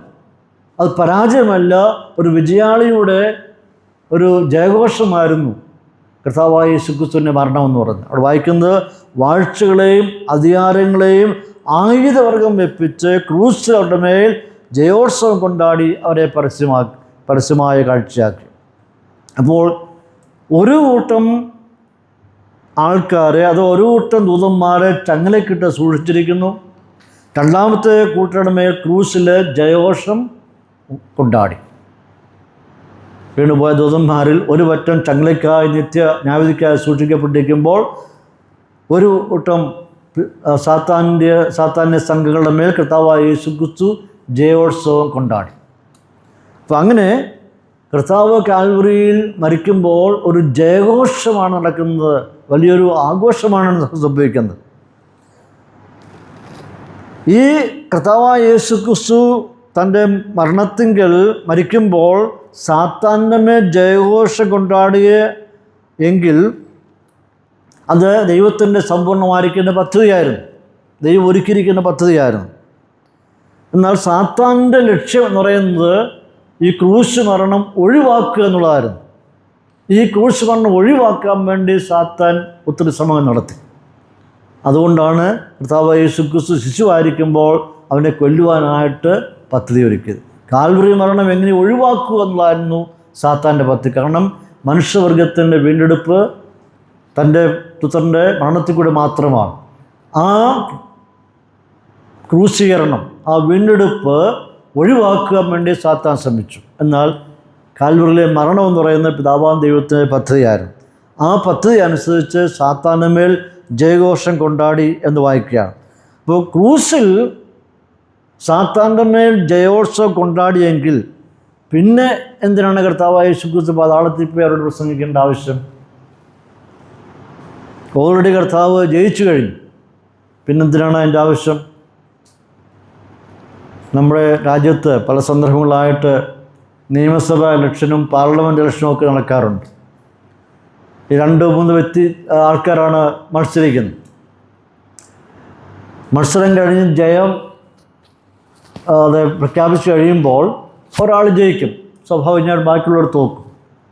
ജയിച്ച ആൾ തോറ്റ ആളിൻ്റെ വീട്ടിൽ ചെന്നിട്ട് നീ തോറ്റു ഞാൻ ജയിച്ചു എന്ന് പറയേണ്ട ആവശ്യമുണ്ടോ? നീ തോറ്റുപോയി ഞാൻ ജയിച്ചു എന്ന് അവൻ്റെ വീട്ടിൽ പോയി പറയേണ്ട ആവശ്യമില്ല. ജയിച്ചു എന്ന് ഡിക്ലെയർ ആയിക്കഴിഞ്ഞാൽ പിന്നെ അവൻ ജയിച്ചു കഴിഞ്ഞു, പിന്നെ വേറൊരു ആവശ്യകത അവിടെ ഇല്ല. ഇവിടെ പറയുന്നത് സാത്താനെയും കൂട്ടരെയും പാതാളത്തിൽ കിടക്കുകയാണ്, അവരോട് ചെന്നിട്ട് കർത്താവ് ജയോത്സവം കൊണ്ടാടി എന്ന് പറയുക. ഓൾറെഡി കർത്താവായ യേശുക്രിസ്തു കാൽവറിയിൽ ജയോത്സവം കൊണ്ടാടിക്കഴിഞ്ഞു. അത് വലിയ ആഘോഷമായിരുന്നു, വലിയ സംഭവമായിരുന്നു. പിന്നെ നരകത്തിൽ ചെന്നിട്ട് അവരോട് ജയോത്സവം പറയേണ്ടായിരിക്കുന്ന ആവശ്യകത അവിടെയില്ല. അത് ദുർബലമായിട്ടുള്ള ഒരു ചിന്താഗതിയാണ്. ഇനി മൂന്നാമതായിട്ട് നമുക്ക് കടന്നു വരുമ്പോൾ മൂന്നാമത്തെ ആശയം, യേശുക്രിസ്തു തൻ്റെ മരണശേഷം അല്ലെങ്കിൽ പുനരുത്ഥാനത്തിന് ശേഷം പഴയ നിയമ വിശുദ്ധന്മാർ കിടക്കുന്ന സ്ഥലത്ത് ചെന്ന് അവരെ മോചിപ്പിക്കുവാനുള്ള ആഹ്വാനം നടത്തി എന്നാണ് മൂന്നാമത്തെ ആശയം. പഴയ നിയമ വിശുദ്ധന്മാരെ മോചിപ്പിക്കുവാനായിട്ട് ഒരു വിളംബരം ആഹ്വാനം നടത്തി. ഇത് റോമൻ കാത്തലിക് തിയോളജിയാണ്. ക്രിസ്തു തൻ്റെ വീണ്ടെടുപ്പിൻ്റെ പ്രവൃത്തി പൂർത്തിയാക്കാത്തതിനാൽ പഴയ നിയമ വിശുദ്ധന്മാർ സ്വർഗത്തിൽ പ്രവേശിക്കുവാൻ കഴിയാതെ ഹേഡീസിൽ വെയിറ്റിംഗ് റൂമിൽ കഴിഞ്ഞു വരികയായിരുന്നു. അതായത് കർത്താവായ യേശുക്രിസ്തു തൻ്റെ വീണ്ടെടുപ്പിൻ്റെ പ്രവൃത്തി പൂർണ്ണമായിട്ടും പൂർത്തീകരിച്ചില്ല. അതുകൊണ്ട് പഴയ നിയമ വിശുദ്ധന്മാർ എല്ലാവരും ഈ പാതാളത്തിൽ അഥവാ ഹേഡീസ് എന്ന സ്ഥലത്ത് അവരിങ്ങനെ വിശ്രമിച്ചു വരികയായിരുന്നു. എന്നാൽ അവിടെ കർത്താവായ യേശുക്രിസ്തു ക്രൂശിതനായി ശേഷവും ആണ് തൻ്റെ വീണ്ടെടുപ്പിൻ്റെ പ്രവൃത്തി പൂർത്തിയാക്കുന്നത്. അതുവരെയും കർത്താവായ യേശുക്രിസ്തു വീണ്ടെടുപ്പ് പൂർത്തിയാക്കിയിട്ടില്ല. കർത്താവായ യേശുക്രിസ്തു തൻ്റെ ദൗത്യം കാൽവറിയിൽ പൂർത്തിയാക്കിയ ശേഷം ഇവരോട് ചെന്നിട്ട് ഞാൻ രക്ഷണ പ്രവൃത്തി പൂർത്തിയാക്കിയിരിക്കുന്നു എന്ന് അവിടെ ചെന്ന് വിളംബരം ചെയ്തു എന്നാണ് ഈ ആശയം. അപ്പോൾ ചുരുക്കത്തിൽ ഈ ഒരു ആശയം ചിന്തിക്കുമ്പോൾ പഴയ നിയമ വിശുദ്ധന്മാർ കർത്താവായ യേശുക്രിസ്തുവിൻ്റെ ക്രൂശ് മരണം നോക്കി പാർത്ത് അവിടെ കിടക്കുകയായിരുന്നു. ഹേഡീസ് അവിടെ കിടക്കുകയായിരുന്നു. മരണശേഷം ക്രിസ്തു അവരോട് അത് ചെന്ന് വിളംബരം ചെയ്തു, പാപങ്ങൾ പൂർണ്ണമായി ക്ഷമിച്ചിരിക്കുന്നു എന്ന് പാലിക്കുന്ന വിളംബരം അവിടെ നടത്തി എന്നാണ് പറയുന്നത്. ഇപ്പോൾ ന്യായമായ ഒരു ചോദ്യമുണ്ട്, പഴയ നിയമത്തിലെ വിശുദ്ധന്മാരുടെ രക്ഷ സമ്പൂർണ്ണമായിരുന്നില്ലേ? ഭാഗികമായിട്ടാണോ അവർ രക്ഷ പ്രാപിച്ചത്? രക്ഷ ഭാഗികമാണോ? കർത്താവായ യേശുക്രിസ്തുവിൻ്റെ കാൽവറി മരണം വരെയും അവിടെ രക്ഷ സമ്പൂർണ്ണമാകാതെ അവിടെ കിടക്കുകയായിരുന്നോ? പഴയ നിയമത്തിലെ വിശുദ്ധന്മാരുടെ രക്ഷ സമ്പൂർണ്ണമായിരുന്നില്ലയോ? ഇവിടെ പത്രോസ് പറയുന്ന വിശദീകരണം എന്ന് പറയുന്നത് ഈ പറയുന്ന വാദഗതിയുമായിട്ട് യോജിക്കുന്നില്ല. പത്രോസ് പറഞ്ഞ വ്യത്യാസമുണ്ട്. ക്രിസ്തു പ്രസംഗിച്ചു എന്ന് പറയുന്നത് ആരോടാണ്? വിശ്വാസികളോടോ വിശുദ്ധന്മാരോടോ വിശ്വസ്തരായ ജീവിച്ചവരോടോ ഒന്നുമല്ല കർത്താവ് പ്രസംഗിക്കുന്നത്. പത്രോസ് വ്യക്തമായിട്ട് പഠിപ്പിക്കുന്നുണ്ട്. ഒരു പറ്റം വിശുദ്ധന്മാരോടോ അല്ലെങ്കിൽ വിശ്വസ്തരായി ജീവിക്കുന്നവരോടോ വിശ്വാസികളോടോ ഒന്നുമല്ല പത്രോസ് അത് കർത്താവ് പ്രസംഗിക്കുന്നത്. പിന്നെ കർത്താവ് ആരോടെ പ്രസംഗിച്ചു എന്നാണ് പത്രോസ് പറയുന്നത്? അനുസരിക്കാത്തവരോടാണ് കർത്താവ് പ്രസംഗിക്കുന്നത്. പഴയ നിയമ വിശുദ്ധന്മാരെ പറ്റി ഒരു പരാമർശവും പത്രോസോട് നടത്തുന്നില്ല. നോഹയുടെ കാലത്ത് ജീവിച്ചിരുന്ന അനുസരിക്കാത്തവരായവരോട് ആത്മാവിൽ കർത്താവ് ചെന്ന് പ്രസംഗിച്ചു എന്നാണ് പറയുന്നത്. അതായത് പത്രോസ് പറയുന്നത് നോഹയുടെ കാലത്ത് പെട്ടകം പണിതുകൊണ്ടിരുന്ന സമയങ്ങളിൽ പ്രസംഗം കേട്ടിട്ടും അനുസരിക്കാതിരുന്ന ഒരു പറ്റം ആൾക്കാർ. അവർ പ്രസംഗം കേട്ടു, അവർ മനസ്സിലാക്കി, പക്ഷെ അവരനുസരിച്ചില്ല. അവരോടാണ് പ്രസംഗിച്ചു എന്ന് പറയുന്നു. അങ്ങനെയാണെങ്കിൽ പഴയ നിയമ വിശുദ്ധന്മാർ അനുസരിക്കാത്തവരായിരുന്നു? പഴയ നിയമ വിശുദ്ധന്മാർ മരണശേഷം എവിടോട്ടാണ് പോയത്? നമുക്ക് ഈ ഭാഗങ്ങൾ പഠിക്കുമ്പോൾ പഴയ നിയമ വിശുദ്ധന്മാരും അവരുടെ മരണം സംഭവിച്ച ഉടൻ തന്നെ അവരുടെ ആത്മാക്കൾ ദൈവസേനയിൽ എത്തിക്കഴിഞ്ഞു. അവരുടെ ആത്മാക്കൾ ദൈവസേന എത്തിക്കഴിഞ്ഞു. അവർ വേറൊരു സ്ഥലത്തോട്ട് അവർ പോയിട്ടില്ല. നമുക്ക് സഭാപ്രസംഗിയുടെ പുസ്തകം 12:7 വാക്യത്തിൽ പ്രാർത്ഥന വായിക്കുന്നുണ്ട്. പൊടി പണ്ട് ആയിരുന്നതുപോലെ ഭൂമിയിലേക്ക് തിരികെ ചേരും, ആത്മാവ് അതിന് നൽകിയ ദൈവത്തിൻ്റെ അടുക്കിലേക്ക് മടങ്ങിപ്പോകും. അപ്പം മനുഷ്യൻ്റെ ശരീരം എങ്ങോട്ട് കടന്നു പോകുന്നു? മനുഷ്യൻ മരിച്ചു കഴിയുമ്പോൾ ശരീരം പൊടി പണ്ടായിരുന്നതുപോലെ ഭൂമിയിലേക്ക് തിരികെ പോകുന്നു, ആത്മാവ് അതിനെ നൽകിയ ദൈവത്തിൻ്റെ അടുക്കിലേക്ക് പോകുന്നു. അപ്പോൾ ഇത് ശലോമോൻ പറഞ്ഞിരിക്കുന്ന വാക്കുകളാണ്. മരണത്തെങ്കിൽ ശരീരം ഭൂമിയിലേക്കും ആത്മാവ് ദൈവത്തിൻ്റെ അടുക്കിലോട്ടും പോകുന്നു. ദൈവം എവിടെയായിരിക്കുന്നു അവിടെയോട്ടാണ് ആത്മാക്കൾ പോകുന്നത്. ദൈവം എവിടെയാണ് വസിക്കുന്നത്? സ്വർഗീയ മണ്ഡലങ്ങളാണ് കർത്താവ് വാസം ചെയ്യുന്നത്. അപ്പോൾ ദൈവം എവിടെയായിരിക്കുന്നു അവിടെ മരിച്ചവരുടെ വിശുദ്ധന്മാരുടെ ആത്മാക്കൾ ചെല്ലുന്നു എന്ന് കാണുന്നു. ഇനി നമുക്ക് മത്തായിയുടെ സുവിശേഷം 22:32 വായിക്കുന്നത്, ഞാൻ അബ്രഹാമിൻ്റെ ദൈവവും ഇസ്ഹാക്കിൻ്റെ ദൈവവും യാക്കോബിൻ്റെ ദൈവമാകുന്നു എന്ന് അവൻ അരുളി ചെയ്യുന്നു. എന്നാൽ അവൻ മരിച്ചവരുടെ ദൈവമല്ല, ജീവനുള്ളവരുടെ ദൈവം മാത്രം. ഇപ്പോൾ അബ്രഹാം, ഇസ്ഹാക്ക്, യാക്കോബ് ഇതൊക്കെ പൂർവ്വപിതാക്കന്മാരാണ്. അവരെപ്പറ്റി പറയുന്നത് അവർ മരിച്ചവരല്ല, മറിച്ച് അവർ ദൈവസ്ഥാനിൽ ഇപ്പോഴും ആയിരിക്കുന്നു. ഒരു വിശ്രമസ്ഥലത്ത് കിടക്കുകയല്ല, അവർ ദൈവസ്ഥാനിയിൽ ആയിരിക്കുന്നു എന്ന് പറയാം. ദൈവം മരിച്ചവരുടെ ദൈവമല്ല, ജീവനുള്ളവരുടെ ദൈവമാണ്. ഇവർ ദൈവസ്ഥാനിൽ ഉണ്ട് എന്ന് പറയുകയാണ്. ലൂക്കോസിൻ്റെ സുവിശേഷം 16:22 വായിക്കുന്ന പ്രകാരമാണ്, ആ ദരിദ്രൻ മരിച്ചപ്പോൾ ദൂതന്മാർ അവനെ അബ്രഹാമിൻ്റെ മടിയിലോട്ട് കൊണ്ടുപോയി എന്ന് വായിക്കുന്നു. അബ്രഹാമിൻ്റെ മടിയെന്ന് പർദേശയാണ്. പാതാളത്തിലോട്ട് കൊണ്ടുപോയി എന്നല്ല പറയുന്നത്, മറിച്ച് അബ്രഹാമിൻ്റെ മടിയിലോട്ട് കൊണ്ടുപോയി. അബ്രഹാമിൻ്റെ മടി എന്ന് പറയുന്നത് പാരഡൈസ്, പർദീസ. അവിടോട്ടാണ് ആ ദരിദ്രനായിരിക്കുന്ന ലാസറിനെ കൊണ്ടുപോയത്. ഇതന്നെ കർത്താവ് ഞാൻ നേരത്തെ സൂചിപ്പിച്ച പോലെ ക്രൂശിലെ കള്ളനോടും പറഞ്ഞു, ഇന്ന് നീ എന്നോടുകൂടെ പർദീസായിൽ ഇരിക്കും. അപ്പോൾ ലാസറിനെ ദൂതന്മാർ വന്ന് എവിടോട്ടാണ് കൊണ്ടുപോയത്? അവിടെ തന്നെയാണ് ക്രൂശിലെ കള്ളനെയും കർത്താവ് കൊണ്ടുപോയത്. അത് അബ്രഹാമിൻ്റെ മടി എന്ന് ആലങ്കാരികമായി പറഞ്ഞിരിക്കുന്ന പദപ്രയോഗമാണ്. അത് സ്വർഗത്തെപ്പറ്റിയുള്ള അടിക്കുന്ന ഒരു ചിത്രമാണ്. അപ്പോൾ മരണശേഷം ഒരു വ്യക്തിയുടെ ആത്മാവ് ദൈവസ്ഥനിലേക്ക് ചെന്ന് ചേരും. എവിടെയാണ് ദൈവം ആയിരിക്കുന്നത് അവിടെ ആയിരിക്കണം. വേറൊരു സ്ഥലത്തോട്ട് ഈ ആത്മാക്കൾ പോകാണ്ടിരിക്കുന്ന സാഹചര്യം ഇല്ല എന്നാണ് കാണുവാൻ കഴിയുന്നത്. അപ്പോൾ പഴയ നിയമ വിശുദ്ധന്മാർ ഇപ്പോഴവർ പർദീസയിലായിരിക്കുന്നു, അഥവാ അവർ ദൈവസ്ഥനിയിലായിരിക്കണം. അപ്പോൾ സ്വർഗത്തിൽ ആരെല്ലാം ഉണ്ട്? സ്വർഗത്തിൽ പഴയ നിയമ വിശുദ്ധന്മാരുണ്ട്, പുതിയ നിയമ വിശുദ്ധന്മാരും ഉണ്ട്. ഈ ഭാഗങ്ങളെല്ലാം അതാണ് പഠിപ്പിക്കുന്നത്. അപ്പോൾ വേറൊരിടത്തോട്ട് മരിച്ച വിശുദ്ധന്മാരുടെ ആത്മാക്കൾ പോകുന്നില്ല. ദൈവം എവിടെയായിരിക്കുന്നുവോ അവിടെ ആത്മാക്കൾ ദൈവം ഭക്തന്മാരായിരിക്കുന്നു. പൗലോസും പഴയ നിയമ വിശുദ്ധന്മാരും ഒരുപോലെ പ്രവാചകം ഒരുപോലെ സ്ഥാപിച്ചിരിക്കുകയാണ്. പൗലോസിൻ്റെ അഭിപ്രായം എന്തായിരുന്നു? ആഗ്രഹം എന്തായിരുന്നു? വിട്ടുപിരിഞ്ഞ് ക്രിസ്തുവിനോട് ഇരിക്കുന്നത് അത്യുത്തമമാണ്. ഞാൻ ശരീരത്തിൽ വിട്ടുകഴിഞ്ഞാൽ പിന്നെ ഞാൻ എൻ്റെ കർത്താവിനോട് കൂടെയാണ്. അപ്പോൾ ഇത് തന്നെയാണ് പഴയ നിയമത്തിലെ പ്രവാചകന്മാർ പറഞ്ഞിരിക്കുന്നത്. അപ്പോൾ മരണശേഷം വേറൊരു സ്ഥലത്തോട്ട് ഈ ആത്മാക്കൾ പോകുന്നില്ല എന്ന് ഈ ഭാഗങ്ങളിൽ കൂടി പഠിക്കുമ്പോൾ നമുക്ക് കാണാൻ കഴിയും. നാലാമത്തെ ചിന്താഗതി ഇതാണ്. നോഹയുടെ കാലത്ത് പെട്ടകം പണി നടന്നുകൊണ്ടിരുന്ന സമയങ്ങളിൽ ക്രിസ്തുവിൻ്റെ ആത്മാവ് നോഹയിലൂടെ അന്ന് ജീവിച്ചിരുന്ന അവിശ്വാസികളോട് പ്രസംഗിച്ചു. നാലാമത്തെ വ്യൂ എന്ന് പറയുന്നത്, നോഹയുടെ കാലത്ത് പെട്ടകം പണിതുകൊണ്ടിരുന്ന സമയങ്ങളിൽ ക്രിസ്തുവിൻ്റെ ആത്മാവ് നോഹയിലൂടെ അന്ന് ജീവിച്ചിരുന്ന അവിശ്വാസികളോട് പ്രസംഗിച്ചു. അതായത് അല്പം വ്യക്തമായി പറഞ്ഞാൽ,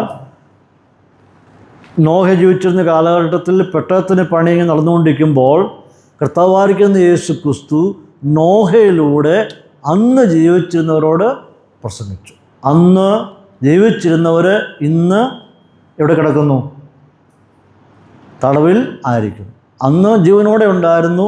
പത്രോസ് ഇത് പറയുമ്പോൾ, എഴുതുമ്പോൾ അവരെവിടെ ആയിരിക്കുന്നു? തടവിൽ കിടക്കുന്നു. നോഹയുടെ ചരിത്രം നമുക്ക് നാം അറിയാൻ പറ്റുന്നത് ഉൽപ്പത്തി പുസ്തകം 6-3 വാക്യത്തിൽ നാം വായിച്ചപ്രകാരമാണ്. നോഹയുടെ കാലത്ത് പാപം ലോകത്തിൽ പെരുകി എന്ന് ദൈവം പറയുന്നു. മനുഷ്യനിൽ എൻ്റെ ആത്മാവ് സദാകാലവും വായിച്ചുകൊണ്ടിരിക്കുകയില്ല. അവൻ ജഡം തന്നെയല്ലോ, എങ്കിലും അവൻ്റെ കാലം 120 സംവത്സരം ആകുമെന്ന് പറയുന്നുണ്ട്. സദാകാലം വാദിക്കത്തില്ല, അവരോട് ഇങ്ങനെ വാദിച്ചുകൊണ്ടിരിക്കത്തില്ല. എന്നിട്ടും ഞാൻ അവർക്ക് എത്ര കാലം കൊടുക്കുന്നു? 120 കാലം കൊടുക്കുന്നു. അനുദപിക്കുവാനായിട്ട്, പശ്ചാത്തപിക്കുവാനായിട്ട്, മടങ്ങി വരാനായിട്ട് ദൈവം കൃപയുള്ളവനായിരിക്കുന്നതുകൊണ്ട് 120 വർഷം കൂടി അവർ കൊടുക്കുക. പാപം അഥവാ മ്ലേച്ഛത വർദ്ധിച്ചു, പെരുകിയിരിക്കുകയാണ്. എന്നിട്ട് പോലും ദൈവം അവർക്ക് കുറച്ച് കാലം കൂടി നീട്ടിക്കൊടുക്കുക, അനുദപിക്കാൻ വേണ്ടി, മടങ്ങി വരുവാൻ വേണ്ടി. ദൈവത്തിൻ്റെ പ്രത്യേകത, സദാകാലവും ദൈവം ക്ഷമിച്ചെന്ന് വരികയില്ല. ദൈവം ക്ഷമിക്കുന്നവനാണ്, ദൈവം കരുണയുള്ളവനാണ്, മനസ്സിലുള്ളവനാണ്. എന്നാൽ സദാകാലവും ദൈവം ക്ഷമിക്കുന്നവനല്ല എന്ന് കാണാൻ കഴിയുന്നു.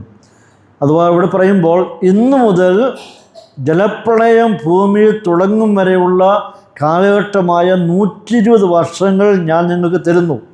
ഇത് മാനസാന്തരപ്പെടുവാനായിരിക്കുന്ന കാലം, അനുദപിക്കുവാനായിരിക്കുന്ന കാലമാണ്, മടങ്ങി വരുവാനായിരിക്കുന്ന കാലമാണ് ദൈവം കൊടുത്തത്.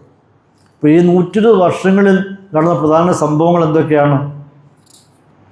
ഒന്ന്, പെട്ടകത്തിന് പണി നടന്നുകൊണ്ടിരിക്കുന്നു. 2, പ്രസംഗവും നടന്നുകൊണ്ടിരിക്കുന്നു. 2 ഒരേ സമയത്ത് നടക്കുക. സമയങ്ങൾ ധാരാളം അവർ കിട്ടി. ഇവിടെ കാണാൻ കഴിയുന്നത്, നമ്മുടെ കർത്താവായിരിക്കുന്ന യേശു ക്രിസ്തു ജഡമെടുക്കുന്നതിന് മുമ്പ്, ജഡാവതാരം എടുക്കുന്നതിന് മുമ്പ് ആത്മാവിൽ നോഹയിലൂടെ അന്ന് പ്രസംഗിച്ചു. അവനെ പറയുന്നത്, നോഹയെ പറയുന്ന നീതിപ്രസംഗിയായിരിക്കുന്ന നോഹ എന്ന് പറയുന്നു. ക്രിസ്തു ജഡമെടുക്കുന്നതിന് മുമ്പ് ആത്മാവിൽ ചെന്ന് നോഹയിലൂടെ കർത്താവ് അവിടെ പ്രസംഗിക്കുകയാണ്.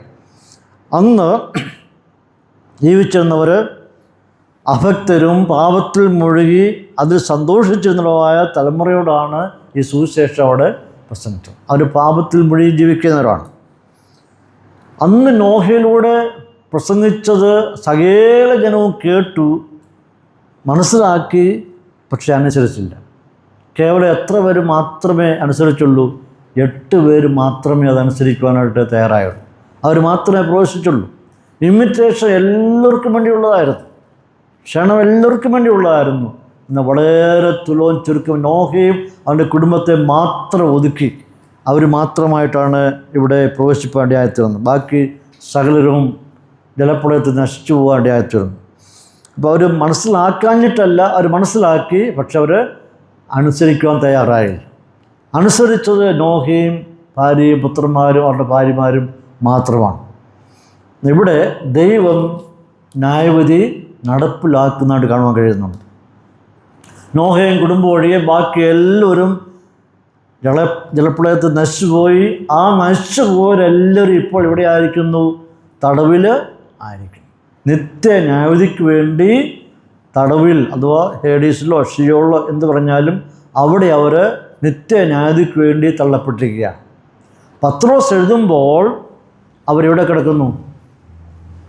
പത്രോസ് ഈ ഭാഗങ്ങൾ ഉദ്ധരിക്കുമ്പോൾ എവിടെയാണ് അവർ കിടക്കുന്നത്? തടവിൽ കിടക്കുകയാണ്. അപ്പോൾ അന്ന് നടന്ന സംഭവം പത്രോസ് ഇവിടെ ഓർപ്പിക്കുകയാണ്. അവർ തടവിൽ കിടക്കുകയാണ്. ഇത് തന്നെ പത്രോസ് നമ്മൾ കാണുന്നത്, നോഹ വിളിക്കുന്നത് നീതിപ്രസംഗിയായിരിക്കുന്ന നോഹ എന്നാണ് പത്രോസ് അവിടെ ഈ സംഭവത്തെക്കുറിച്ച് പറയുന്നത്. അപ്പോൾ ചുരുക്കത്തിൻ്റെ ഒരു സംക്ഷിപ്തമായ ഒരു ചരിത്രം നാം പഠിക്കുമ്പോൾ, ക്രിസ്തു ആരിലൂടെ പ്രസംഗിക്കുന്നു? നോഹയിലൂടെ പ്രസംഗിക്കുന്നു. നോഹയിലൂടെ കർത്താവ് ആത്മാവിൽ ചെന്ന് പ്രസംഗിച്ചു. ആത്മാവിൽ ചെന്ന് പ്രസംഗിച്ചു എന്ന് പറയുവാൻ ആ പദം ഉപയോഗിക്കാനുള്ള കാരണം ക്രിസ്തു മരിച്ചു, 18 വാക്യ, ക്രിസ്തു മരിച്ച ആത്മാവിൽ അവൻ ജഡത്തിൽ മരണശിക്ഷ ഏൽക്കുകയും ആത്മാവിൽ ജീവിക്കപ്പെടുകയും ചെയ്തു. അപ്പോൾ മരണശേഷം കർത്താവായ യേശു ക്രിസ്തു ആത്മാവിനാൽ ജീവിക്കപ്പെട്ടിരിക്കുന്നു എന്ന് പറഞ്ഞ ശേഷം ഈ ആത്മാവിൽ കർത്താവ് എന്തു ചെയ്തു എന്ന് സ്ഥാപിക്കാൻ വേണ്ടിയാണ് ഈ 19 വാക്യം ഇങ്ങനെ പറയാനുള്ള കാരണം, ആ ചരിത്രം ഇവിടെ കൊണ്ടുപോകാനുള്ള കാരണം. അപ്പോൾ കർത്താവ് ഇവിടെ നോഹയിലൂടെ ആത്മാവിൽ കടന്നെന്ന് അന്ന് ജീവിച്ചതിനോട് കർത്താവ് പ്രസംഗിച്ചു എന്നാണ് ഈ വാക്കിൻ്റെ അർത്ഥം. അതായത് അന്ന് ഒരിക്കൽ ഭൂമിയിൽ ജീവിച്ചിരുന്ന മനുഷ്യരും ഇന്ന് തടവിൽ കഴിഞ്ഞൊരുമായിരിക്കുന്ന ജനത്തോട് പ്രസംഗിച്ചു. അവരൊരിക്കൽ ഭൂമിയിലായിരുന്നു. എന്നാൽ പത്രോസ് എഴുതുമ്പോൾ അവർ ഭൂമിയിലല്ല, അവർ തടവിൽ കിടക്കുകയാണ്, അന്ത്യന്യായത്തിക്ക് വേണ്ടി തള്ളപ്പെട്ടിരിക്കുകയാണ്. നോഹയുടെ കാലത്ത് ജീവിച്ചിരുന്നവർ പത്രോസിൻ്റെ കാലത്ത് തടവിലായിരിക്കും. ഇവിടെ പത്രോസ് എന്താണ് ഈ ചരിത്രം ഇവിടെ ഉദ്ധരിച്ചിട്ട് എന്ത് കാര്യം സ്ഥാപിക്കാൻ വേണ്ടിയാണ് ഇങ്ങനെ ഒരു ചരിത്രം ഇവിടെ കൊണ്ടുവരാനുള്ള കാരണം?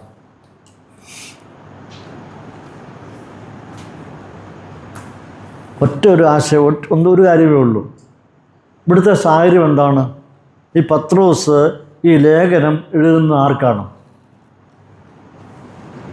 ആർക്ക് വേണ്ടിയിട്ടാണ് പത്രോസ് ലേഖനം എഴുതുന്നത്? പത്രോസ് ഈ ലേഖനം എഴുതുന്നത് വിശ്വാസികൾക്കാണ് എഴുതുന്നത്. ഈ സന്ദർഭത്തിൽ വിശ്വാസികൾ നാനാവിധമായിട്ടുള്ള പരിശോധനയെ കൂടി കടന്നു പോവുകയാണ്, പീഡനത്തിൽ കൂടി കടന്നു പോവുകയാണ്. ഇവർക്കൊരു മോചനം ഉണ്ടാകുമോ, ഒരു രക്ഷ ഉണ്ടാകുമോ, ഒരു വിടുതലുണ്ടാകുമോ എന്ന് അവരും ഇതുപോലെ ആകാംക്ഷയോടെ കാത്തിരിക്കുക. എന്നാണ് ഞങ്ങൾക്കൊരു മോചനം ഉണ്ടാകുന്നത്. ഇവർ വിശ്വാസത്തിൻ്റെ പേരിൽ കഷ്ടങ്ങൾ കൂടി കടന്നു പോവുകയാണ്. അതാണ് അവരുടെ പശ്ചാത്തലം എന്ന് പറയുന്നത്. പത്രോസിലൂടെ ഈ ഭാഗം ഉത്തരിച്ചുകൊണ്ട് സ്ഥാപിക്കുവാൻ ആഗ്രഹിക്കുന്ന വിഷയം, നോഹയെയും കുടുംബത്തെയും പെട്ടകത്തിൽ കയറ്റി രക്ഷപ്പെടുത്തിയതുപോലെ കഷ്ടങ്ങൾ കൂടി കടന്നു പോകുന്ന നിങ്ങളെയും, അഥവാ പീഡനത്തിൽ കൂടി കടന്നു പോകുന്ന നിങ്ങളെയും രക്ഷിക്കുവാനായിട്ട് കർത്താവ് ഉണ്ട് എന്നാണ് ഇവിടെ പത്രോസ് സ്ഥാപിക്കുന്നത്. അതായത് ജലപ്രളയ സമയത്ത് നോഹയെയും കുടുംബത്തെയും അതിൽപ്പെട്ട് നശിച്ചു പോകാതെ അവരെ പെട്ടകത്തിനകത്ത് കയറ്റി അവരെ സുരക്ഷിതമായ സ്ഥാനത്ത് എത്തിച്ചതുപോലെ തന്നെ നിങ്ങളെയും കർത്താവ് എന്ത് ചെയ്യുന്നു? അഥവാ ഒരു കോട്ടവും സംഭവിക്കാതെ, ഒരു ദോഷവും പറ്റാതെ നോഹയും കുടുംബത്തെ എങ്ങനെ സംരക്ഷിച്ചുവോ അതേപോലെ തന്നെ പത്രോസ് പറയുന്നത് നിങ്ങളെയും കർത്താവ് സംരക്ഷിക്കും എന്ന് പറയുകയാണ്. ഇതാണ് പത്രോസ് ഈ ഭാഗം കൊടുത്തിരിക്കാനുള്ള കാരണമെന്ന് പറയും. പ്രിയപ്പെട്ടവരെ, ഇത് ദൈവമക്കൾക്ക് കർത്താവ് കൊടുത്തിരിക്കുന്ന പ്രത്യാശയാണ്. നമുക്കെല്ലാവർക്കും കഷ്ടങ്ങൾ ഉണ്ട്, ഭാരങ്ങളുണ്ട്, പ്രയാസമുണ്ട്, അതിൽ കൂടിയൊക്കെ കടന്നു പോകുന്നവരാണ്. എന്നാൽ അതൊരിക്കലും നിത്യനാശത്തിന് വേണ്ടിയുള്ളതല്ല, മറിച്ച് എങ്ങനെ കർത്താവ് ദൈവഭക്തനായിരുന്ന നീതിപ്രസംഗിയായിരിക്കുന്ന നോഹയെയും അവൻ്റെ ഭാര്യയെയും അവൻ്റെ മക്കളെയും മരുമക്കളെയും സംരക്ഷിച്ചുവോ അതേമാതിരി ദൈവത്തെ ഭയപ്പെടുന്നവരെ ദൈവം സംരക്ഷിക്കും എന്ന് വായിക്കുന്ന ഒരു സന്ദേശമാണ് നമുക്കിവിടെ കാണുവാൻ കഴിയുന്നത്. ഇത്രയുമാണ് ഈ വാക്യത്തിൻ്റെ അർത്ഥമെന്ന് പറയുന്നത്. ഇവിടെ പറഞ്ഞു വരുമ്പോൾ ഒന്നുകൂടെ നമുക്ക് വാക്യം വായിച്ച് നമുക്ക് അവസാനിപ്പിക്കാം.